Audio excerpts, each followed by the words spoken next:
This week, I'm in Nice for the Women's Ironman World Championships and to hang out with my best friend Stefanie, who was the one who convinced me to come watch. We ended up doing a 12-kilometer run that turned into a trail run across one of the most beautiful parts of the south of France. Woke up at 5 a.m. to see the swim start of the World Champs and capped off the weekend signing up for another half marathon.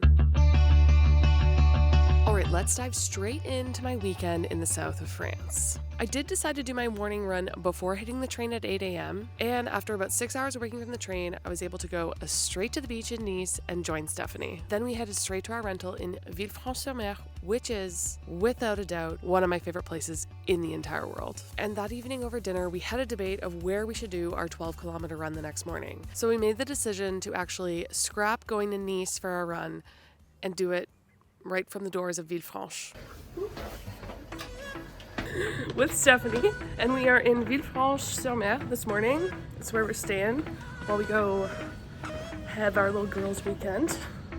This morning we're off for a 12-kilometer 12K run, and the only thing motivating us is that it's going to be cute.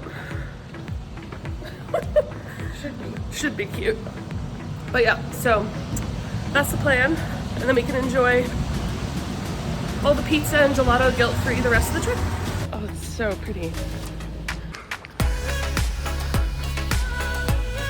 We've had much more elevation than we thought we would. So we'll see how the way back is, but our 100 meters of elevation is quickly turning into 2 or 3, I think. We'll see in the end, because we're only, not even a quarter in. Yeah. An accidental trail run. Oh, it's pretty though. There's our super yacht. That's your yacht? Yep.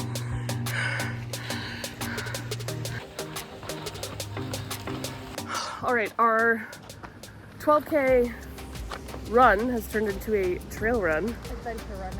Adventure run. Adventure run. So now we're on an adventure run, and we don't hate it because the views are gorgeous. So, to be honest, we're on a hiking trail, and I never in a million years would have thought that I would be the person running on a hiking trail. All right, we're well over 6K, and we've reached halfway around this little loop-ish. How you feeling? Good. It's gorgeous. It's gorgeous, it is. Nothing but views.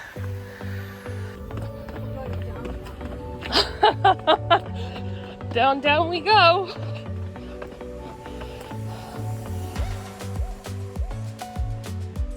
Feeling tired but good. Can't believe my first 12K actually turned into a trail run. I really didn't think it'd be this adventurous. Oh, there's a lot of walking happening, but that's okay.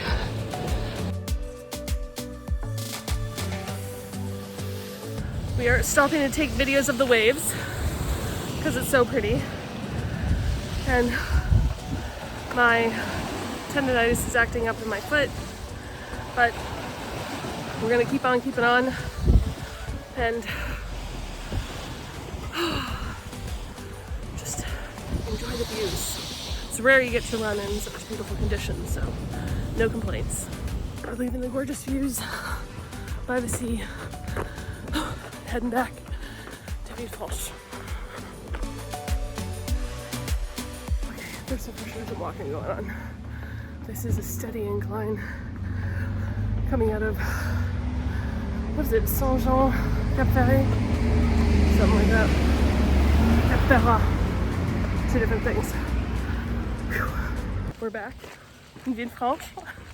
We made it back. It was painful. But gorgeous, so it made up for it. But we walked the last little bit there because, well, my tendonitis sucks. It is what it is. But yeah, we're back, and I think we're gonna enjoy this for the afternoon. After that crazy run, we went straight to the port to get some breakfast and then just spent the whole day on the beach. Then we grabbed some pizza and went to bed early because we had a 5 a.m. wake-up call the next morning. We just rocked up. It is 6:40 in the morning.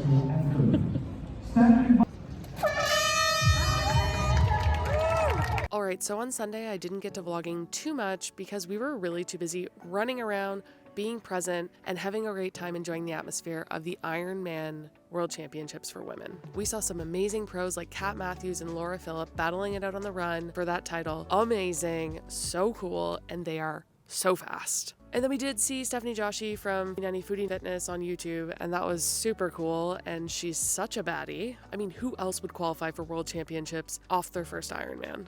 All right, now I want to talk about what I wasn't expecting. I guess it's because of my history in sports and just always assuming that World Championships are the best regardless of age.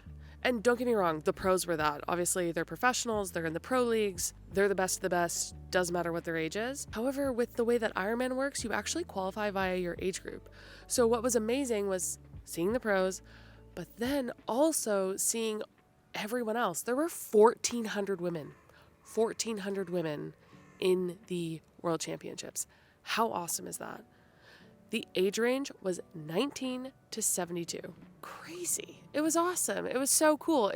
That was definitely something I wasn't expecting. And it was just proof that I guess triathlon is something that you can do at almost any age. There were so many different countries represented. There was so much diversity in the triathletes. It was so great. And obviously this was the Ironman World Championships for women, so 100% of the competitors were women. However, there was such a diversity of women. It was beautiful. It was amazing. It was so cool. And yeah, it was just proof that, I don't know what it was proof of, but it was really, really cool. Regardless of if you were finishing under 10 hours or 17 hours, everyone was it's such an accomplishment that I think that by the end of it, all the triathletes were just happy. Not to mention the community, the support, the people cheering. It was such a good vibe. And this really had me thinking because I never really understood endurance sports. And I've supported my best friend. She's completed 2 70.3s. And I never really got it, but now I think I'm starting to get it. And I'm starting to get how there is a huge community around it. And there's such a sense of accomplishment. It's just really, really freaking cool. And since May, when I signed up for my half marathon, obviously I've been going through this kind of transition. And I used to think that people doing Ironmans were just like crazy people. And I think there is a certain level of like audacity and like that you have to be able to complete a full Ironman. You have to have a little bit of crazy in you. But yeah, I'm starting to see the other side of endurance. I mean, I've signed up for a half marathon, and that is a very big endurance challenge for me. I mean, up until a month and a half ago, I'd never done a 10K. Yeah, I'm starting to see the other side, and I'm starting to heavily consider, and I'm really questioning, should I do a 70.3 in 2025? And I've thought about it. I have gone over this in my head, and the only thing that's really ever stopped me in the past has been the running. I used to be a competitive swimmer. I can do 1.9K open water. I have confidence in the bike. I've definitely done 100K in one day before.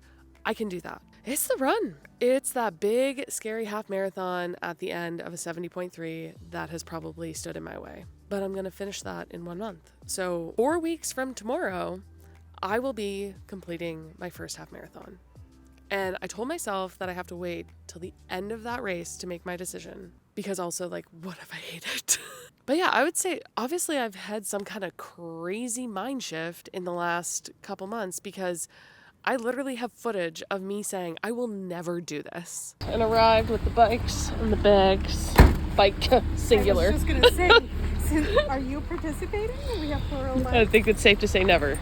But hey, that's the beauty of life, and I think, that could be an amazing next challenge for me. I have a bunch of other things I want to do before the end of the year, and also to cap off this crazy weekend, and I guess commit to running even further. Me and my best friend signed up for what people in Paris called the Real Semi de Paris, which is the half marathon in March on March 9th, and we're both signed up for that, so she's going to join me in Paris, and we're going to keep this half marathon training going because I'm enjoying it. It's doing a lot of good for me, so I'm going to keep it going. And as per usual, I like to have another challenge on the horizon. But anyways, that was a crazy weekend in Nice and a lot of inspiration, and I'll just leave it there. Have a great week, everyone.